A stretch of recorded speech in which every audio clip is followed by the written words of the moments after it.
yes, kitchen installation. You guys did the flooring.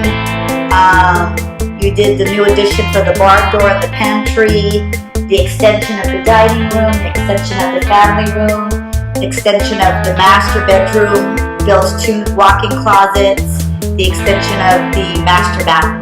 Ron did give us his input on a couple of things, which was great. Like we extended this out, we made the mud room. He oversee the project. He was always here all the time. You know, you kind of get some project managers that are here like once a week. He was very hands-on. And he actually built the pole down the hall, because we weren't even thinking about doing the pool.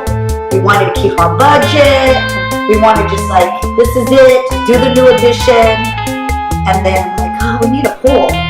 So we went to go check his work out, and I like fell in love with it. So the pool, I get lots and lots of, I mean, we haven't really entertained, but most of the people that see pictures and stuff are like, it looks like a resort.